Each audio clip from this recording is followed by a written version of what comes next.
Good morning everyone! Good morning, good evening, good afternoon kung saan man po kayo ngayon naroroon, and welcome back sa ating channel. This is Inday Heart and excited na po ako ngayon mga Inday. Excited at kaba ang nararamdaman ko ngayon kasi today is my very first international travel papuntang Korea.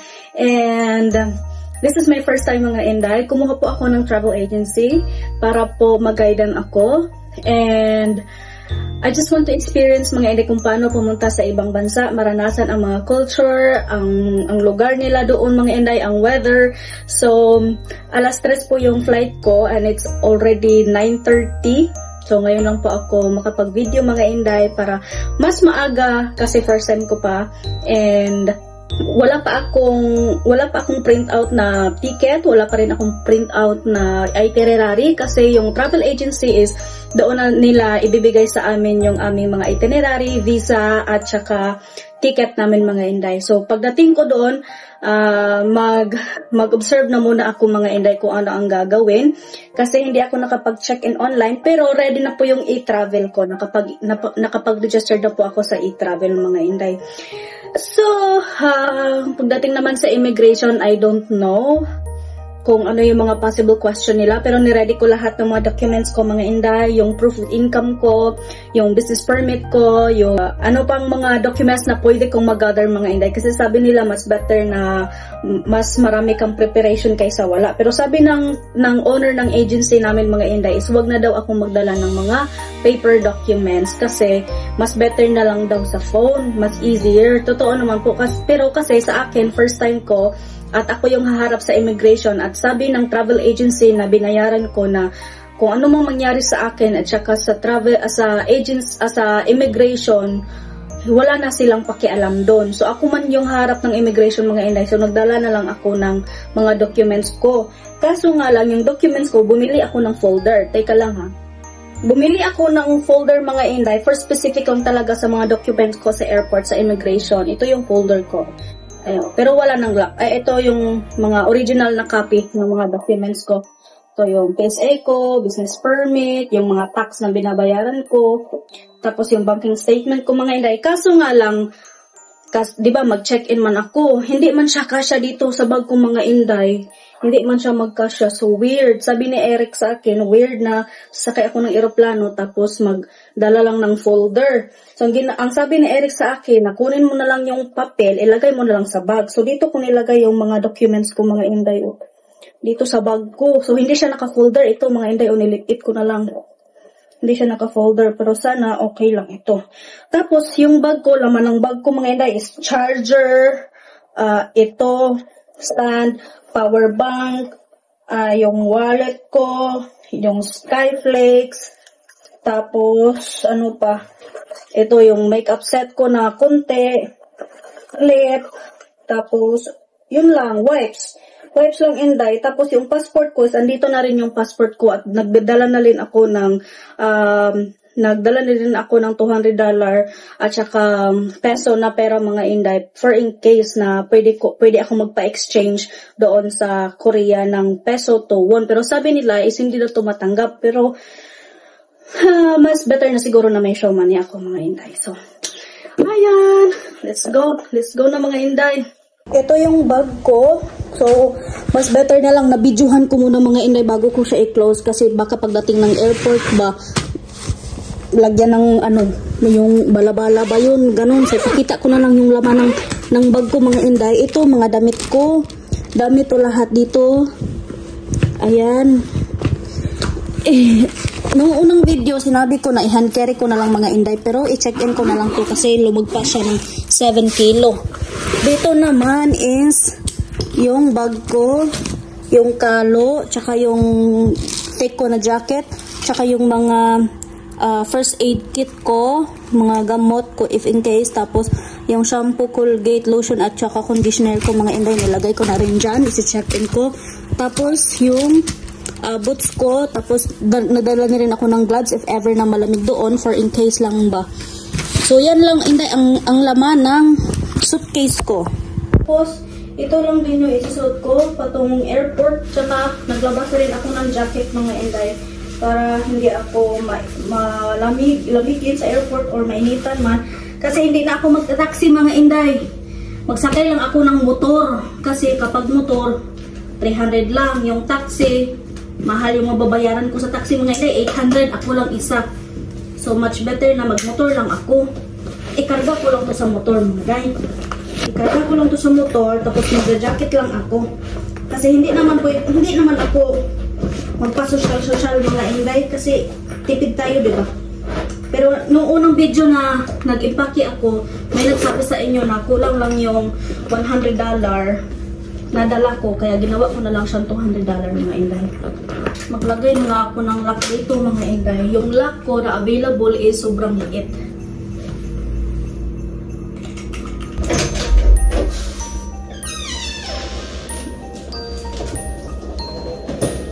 And ready to go na po ako mga inday at may motor na po nakaabang sa labas at sasakay na po ako ng motor papunta ng airport.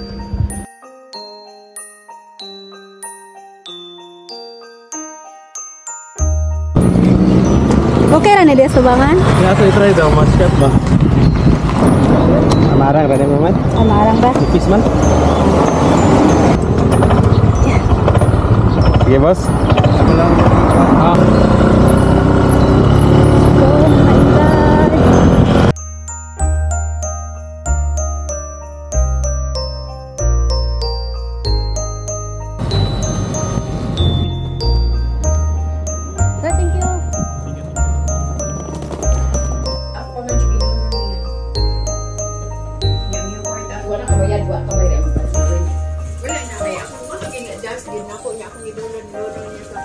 Dito na po ako sa airport ngayon sa Terminal 2 at papasok na po ako.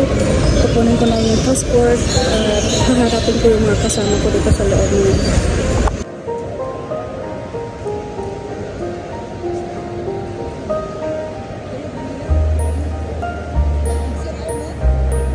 Andito na po ako sa Cebu Pacific na check-in pero hindi pa po open yung check-in nila dito. At nakita ko na po yung mga kasamahan ko mga medyo awkward lang kasi hindi ko pa sila kilala. Pero tinatanong ko sila kung saan sila pupunta. Same kami ng agency so mga kasamahan ko sila mga hindi. Waiting na lang kami na open saka ako makakuha ng travel tax kasi hindi ako pwede makakuha ng travel tax pag hindi pa ako naka-check-in ng mga hindi. So waiting na lang kami sa mga travel na pumunta dito. Eh yung mga kasamahan ko na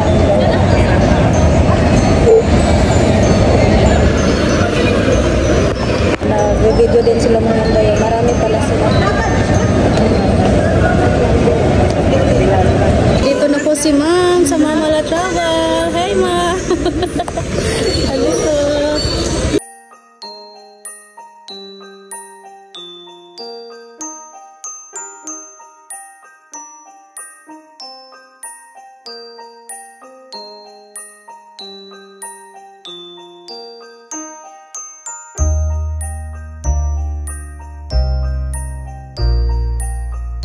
Nakapag-check-in na po ako mga inday at nakabayad na rin po ako ng travel tax at may e-Korea travel na rin po ako. Next is pa-immigration na po ako ng Hinda. It's my first time na nakaharap sa immigration and oh Lord, ang dami mga kasama ko.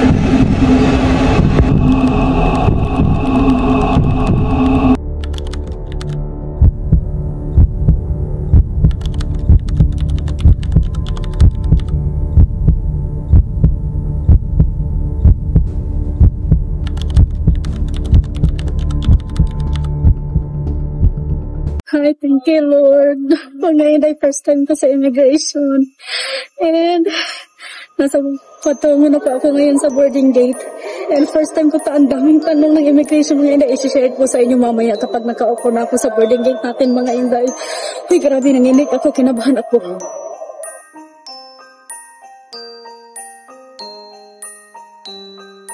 Saya ko mga inday. Ngayon na-feel ko na ang excitement patungong Korea kasi na-approve na ako sa immigration at sa aming lahat mga inday.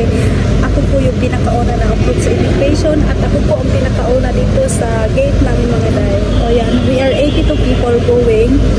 Hindi ko po sila kilala pero ako po yung nauna mga inday. Early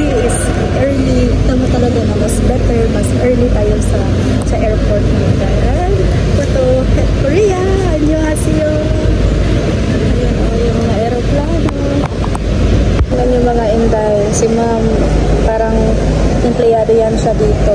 Tapos dito pa din si ma'am naglilinis mga inday. Walang ibang tao, kundi tayo lang dito. Ako yung pinakauna mga inday na na-approve sa immigration.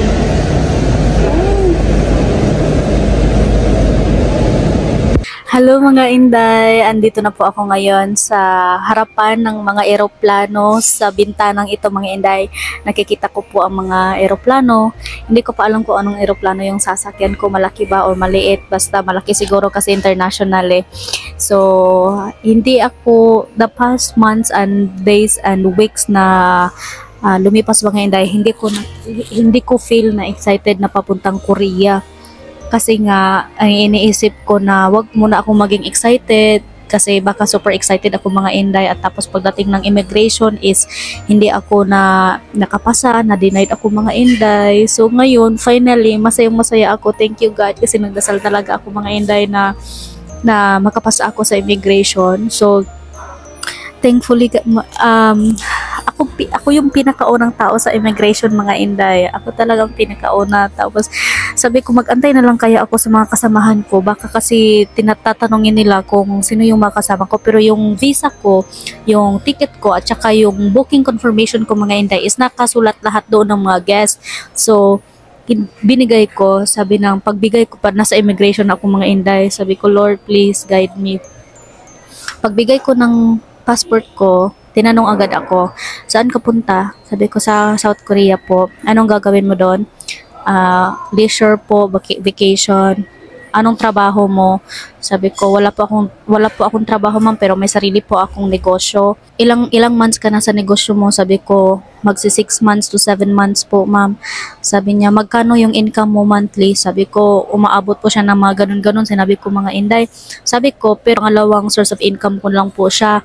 Vlogging po yung isa din po sa source of income ko. Sabi niya, anong pangalan ng vlog mo? Sinabi ko mga inday, tapos binigay ko yung print out ko yung channel name ko at saka yung mga proof ng sahod ko sa YouTube. So, tinanong niya sa akin na, may store ka ba? Sabi ko, wala po, ma'am. Tapos, ang dami niyang mga tanong, mga inday. Tapos, nung tininan niya na ako sa mga mata, na para bang wala siyang sinasabi, na tiningnan lang niya ako sa mata, mga inday, parang napatitig din ako sa kanya. Tapos, doon ako kinabahan, mga inday ba? Sabi ko sa sarili ko, Lord, please papasahin, please touch her heart. Sabi niya, saan ka nakatira ngayon? Nakatira ka ba rin sa mga magulang mo? Sabi ko nga, hindi po ma'am, may sarili na po ako inuupahan. Sabi niya, yung mga magulang mo, anong trabaho ng mga magulang mo? Sabi ko, wala na po akong mama. Diretsong tanong lang talaga mga inday ba? Tinawag na yung isang katabing immigration officer. Sabi niya sa kanya na, ma'am, gusto mo bang mag-try sa product niya? Sabi ko, ma'am, gusto niyo po bang ma-try? Ano pong address ma'am para maipadala ko po sa inyo? Sabi niya, sample muna doon. Doon na mga inday doon na nag-start na parang nawala na yung panginginig ng kamay ko, ng tuhod ko, kasi parang normal conversation na lang mga inday ba. Pero akala ko yung first 3 question na tinanong niya sa akin in the first time mga inday, pinicturean niya ako kaagad. Sabi ng mga nakikita ko sa mga online na mga YouTuber or sa mga online na iba nang dumadaan sa immigration, kapag napicturean ka na, okay na yan. Sus ko sabi ko, hala, napicturean na ako. Sa utak ko ba, napicturean na ako? Ay, thank you Lord, makapasa na ako. Ay, doon pa lang doon pa lang nagsasimula yung mga maraming pangutana, maraming mga question. Pero I handle it mga inday. And I think 20 minutes ako sa immigration mga inday, at sa wakas sabi niya na narinig ko na mahina daw yung sahod nyo sa YouTube. Sabi ko, opo ma'am, mahina po, pero hindi po yun basihan na kahit na mahina. Sabi niya, every month ka ba nakaka-receive? Sabi ko, opo, every month. Sabi niya, okay. Tapos tinignan niya na lahat mga inday. Tapos tinignan niya yung Facebook page ko. Inopen ko. Tapos tinitingnan niya yung Facebook page ko mga inday. May mga additional question siya na mga ganun.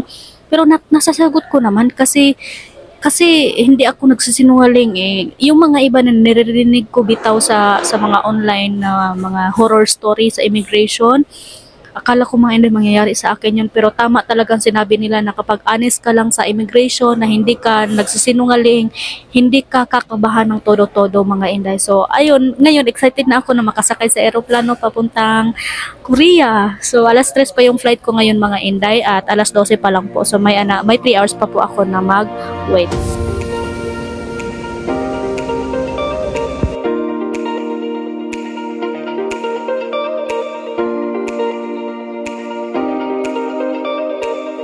Direct your attention to your cabin crew, who will demonstrate the safety features.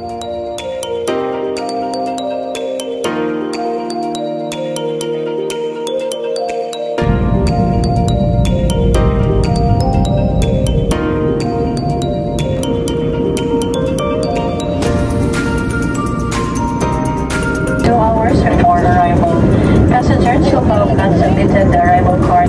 Touchdown Korea!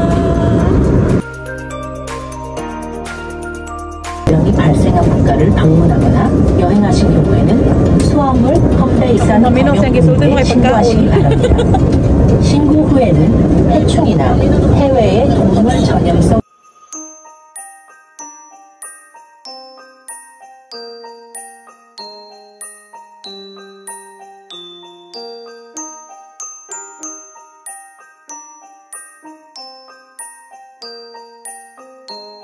The train is arriving. Dadating na po.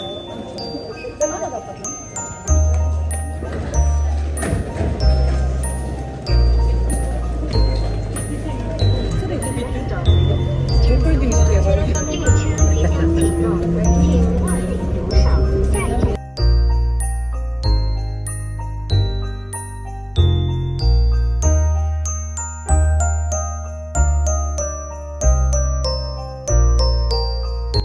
Hi mga Inday, nasa Korea Airport na po ako ngayon at waiting na lang po kami ng susundo sa amin.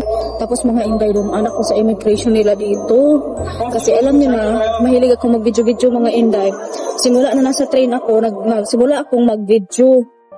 Hala, pag-abot sa immigration mga Inday, dinilit man nila. Kinuha nilang cellphone ko sa immigration dito sa Korea mga Inday. Tapos pinadelete nila yung video ko na simula na umakit ako sa escalator mga Day. Ang stricto ng immigration nila dito sa Korea. Pero masaya ako mga Inday, hindi ko pa nakikita kung anong labas ng airport nila dito sa Korea. Pero mamaya mga Inday, wala pa kaming dinner, alas 10 ng gabi na dito mga Inday, wala pa kaming kain, wala pa akong lunch. Kasi yung time pala dito sa Korea mga Inday is at 1. So alas 9, alas 10 na dito ngayon, gutom na ako mga Day. Yung kasama ko nagtapok-tapok lang kami mga Day. Magkukuha na lang ako ng SIM card na may internet para makapag-update ko sa mga mahal ko sa buhay at saka sa inyo mga Inday. So see you later mga Day. Mga Inday, nakalabas na po kami. Ang lamig dito sa labas. Hala, mas malamig pa sa labas kaysa loob mga Day. Oh my gosh. Ayun yung bus na sasakyan ko mga Day. Big Lucky's first. Big Lucky's first. We are going to the hotel. It takes roughly 40 minutes. Okay. The seat is not fixed, so we can just peacefully and lovely change the seat. Especially hotel, there's a Hyundai Premium Outlet. The last day, so it's a free and easy day, so you can enjoy shopping here. So it's very walking distance. Hi mga Inday, andito na po kami sa hotel namin. Ito yung hotel namin mga Inday. Ang laki, ang lamig. Ang lamig dito. Katog na mga Inday, nagja-jacket na sila mga Day. Sobrang lamig dito. Ay, pagod na pagod ako. Alas 11 na Day, wala pa akong lunch, wala pa din akong dinner. So masakit yung ulo ko mga Day. So i-check pa namin yung hotel. Ito yung mga kasamahan ko sa room mga Inday. Mga fresh na fresh. Diba? Sila yung kasamahan ko sa room. Ay. I can't wait na pumasok. I can't wait na pumasok.